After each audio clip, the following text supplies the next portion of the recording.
Bonjour et bienvenue à l'émission 10 minutes avec Pierre et Christine. On est heureux de vous retrouver à nouveau pour cette émission. Et aujourd'hui, nous allons voir que notre Dieu agit toujours avec beaucoup de puissance et que son but, c'est que vous vous sentiez aimé et accepté par lui. Son amour est immense. Amen. Et là, j'avais trouvé une parole dans Ésaïe 30, verset 21, qui va nous amener à marcher vers notre destinée. Tu veux lire ce verset-là, Christine? Oui. Tes oreilles entendront derrière toi la voix qui dira « Voici le chemin, marchez-y, car vous iriez à droite ou à gauche. » Il y a une précision, il y a Oui. un chemin, il y a une direction, il y a quelque chose que Dieu veut pour votre vie et dans lequel il veut que vous marchiez sans vous détourner à gauche ou à droite, où ce serait dangereux d'aller à gauche, ce serait dangereux d'aller à droite et peut-être de tomber dans un trou, peut-être de vous faire mal. Et c'est pour ça qu'il dit, je vais vous montrer le vrai chemin, le bon chemin qui peut vous aider à aller plus loin. Et justement, Jean-Baptiste, qui est en prison, le prophète Jean-Baptiste du Nouveau Testament, le dernier prophète de l'Ancien Testament, qui a introduit Jésus, qui a tracé le chemin de Jésus, ben, il est arrêté parce que c'était un prophète. Et qu'est-ce qu'il a fait? Il a parlé avec le roi Hérode. Exactement, il a dit à Hérode, écoute, tu ne peux pas avoir cette femme que tu as, qui est la femme de ton frère, et à cause de cela, eh bien, Hérode l'a mis en prison. Oui, il l'a mis en prison, et c'est pas Et finalement, on sait que ça s'est mal terminé pour lui. Il se pose des questions par rapport à Jésus, parce que dans sa prison, vous savez, à un certain moment, il a le temps de réfléchir, il n'a plus rien à faire. Oui, il a le temps de réfléchir et il écoute ce que d'autres peuvent dire de Jésus et tout le monde n'était pas d'accord avec ce que Jésus faisait. Absolument. Donc il entendait des rapports un petit peu spéciaux. Des ragots. Des ragots. Pas du ragoût, mais des ragots. Et il va envoyer ses disciples vers Jésus. Les disciples de Jean-Baptiste vont aller vers Jésus et les disciples de Jésus et ils vont poser la question dans Matthieu 11, 3. Il dit « Es-tu celui qui doit venir ou devons-nous en attendre un autre ?» Et avant de continuer, j'aimerais dire que Jean-Baptiste a eu la bonne réaction. Plutôt que d'écouter les ragots et de donner foi à ces ragots, il a envoyé des hommes de confiance pour aller voir ce qu'il en est exactement. Et ça, je pense que c'était vraiment une très bonne attitude. C'est une bonne leçon. Une bonne leçon pour nous aussi de comment faire quand on entend des choses. N'allons pas les colporter, mais allons vérifier si ce qu'on nous dit est juste. Absolument. Et là, Jésus va répondre cette réponse extraordinaire. Il ne va pas commencer à se défendre en disant « Oui, c'est moi, je suis bien le Messie, c'est moi qui dois venir, etc. » Non, Jésus était toujours en accord avec ce que la Bible disait de lui. Oui. Dans l'Ancienne Alliance, dans les prophéties qui avaient été données dans Ésaïe, dans Jérémie, dans Ézéchiel, dans Malachie, dans Michée, etc. Toutes ces prophéties qui parlaient de lui, tout compte fait, eh bien, Jésus va répondre quelque chose d'intéressant. Tu veux lire Matthieu 11, 4 ? Allez rapporter à Jean ce que vous entendez et ce que vous voyez.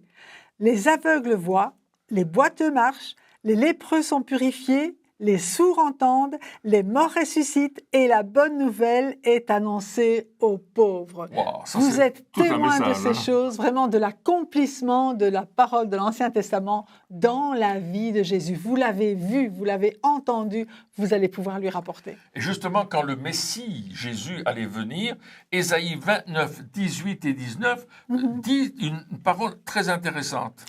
En ce jour-là, les sourds entendront les paroles du livre et délivrés de l'obscurité des ténèbres, les yeux des aveugles verront.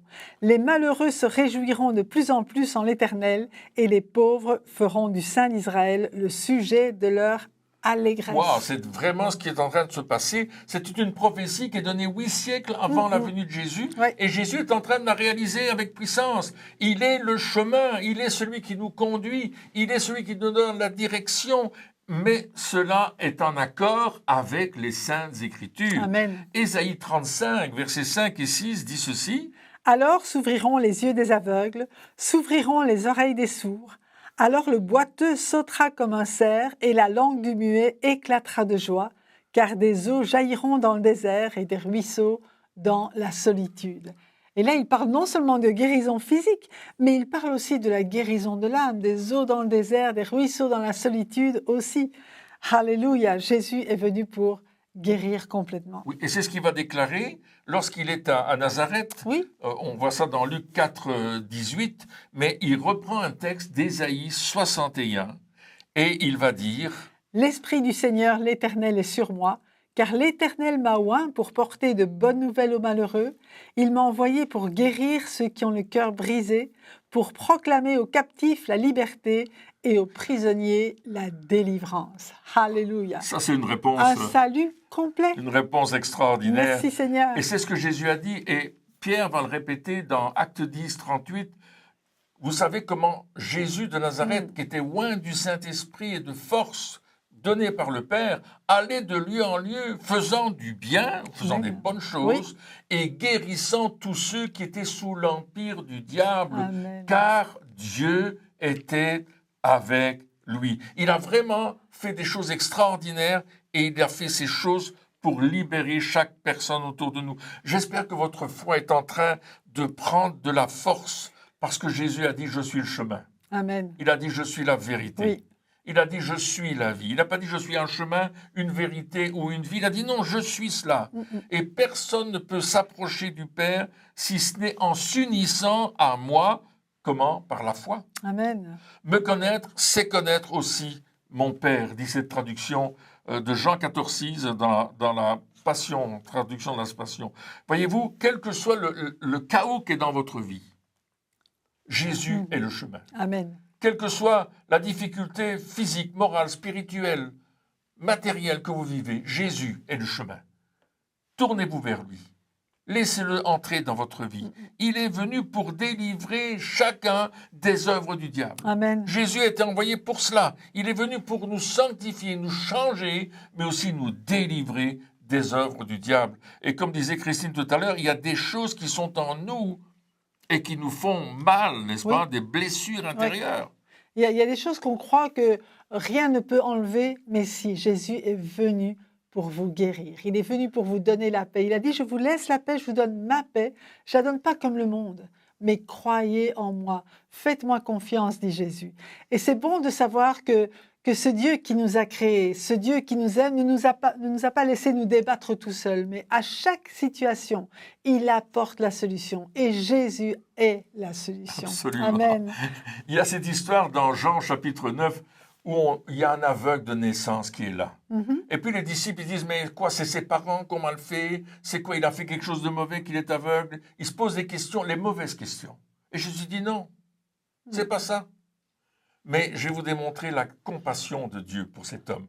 Quelle que soit l'origine de la maladie, du problème, de l'infirmité, je vais vous montrer ma compassion pour lui. C'est vrai. Et Jésus a craché par terre, il a fait de la boue avec sa salive, il l'a mis sur les yeux de cet homme. Et puis il lui a dit, va te laver au réservoir du Siloé, ce qui signifie envoyer, et il va aller se laver là-bas et s'en retourner voyant clair. Alléluia, merci Seigneur. Il a eu la vue. Merci Seigneur. Et il y a parfois des aveuglements spirituels dans nos vies où nous ne voyons pas comment ça se passe. Nous ne savons pas pourquoi c'est comme ça. Et là, cet homme ne pouvait pas voir le chemin, il était aveugle. Et peut-être vous êtes aveugle spirituel aujourd'hui. Vous ne voyez pas le chemin. Peut-être vous êtes sourd, vous n'entendez pas la voix derrière vous qui vous dit « Voici le chemin, marche-y ». Peut-être vous êtes dans cette situation où vous avez cherché une solution pendant tellement longtemps. Mais Jésus est en train de vous parler. Amen. Il est en train de te dire, voici le chemin, voici la vérité, voici la vie. C'est par là que tu dois marcher, c'est là que tu dois aller, parce que la solution, elle est là. Quand tu fais confiance à Jésus-Christ. Et c'est ce qui se passe quand on lui fait confiance. Exactement. Alors aujourd'hui, si vous entendez sa voix, la Bible dit, n'endurcissez pas votre cœur, et je vous dis, ouvrez votre cœur. Ouvrez votre cœur à cette parole de Dieu, à cette parole d'amour qu'il vous adresse aujourd'hui. Alors recevez simplement et dites Seigneur, merci parce que tu as une solution pour moi. Et je refuse d'avoir encore l'intelligence encore voilée, mais je veux m'ouvrir à ta lumière. Merci pour la lumière de l'Évangile qui vient dans ma vie. Et je crois que tu es le chemin, je crois que tu es la vérité, je crois que tu es la vie et que tu me donnes ta vie aujourd'hui. Et Seigneur, je prie pour ces amis qui sont à l'écoute, pour que les yeux s'ouvrent, les oreilles s'ouvrent, que ce soit physiquement, que ce soit spirituellement. J'appelle ces guérisons dans les oreilles. Toute personne maintenant qui a des problèmes d'audition ou des problèmes d'acouphènes, soyez guéris dans le nom de Jésus. Tous les problèmes au niveau des yeux, quel que soit le nom de cette maladie, elle s'en va au nom de Jésus. Et j'appelle cette guérison sur vous. Alors, chers amis, merci d'avoir été avec nous pendant ces instants. Laissez-nous savoir ce qui s'est passé dans votre vie. Et nous allons maintenant clôturer cette réunion. Alors, au revoir et à bientôt. À bientôt.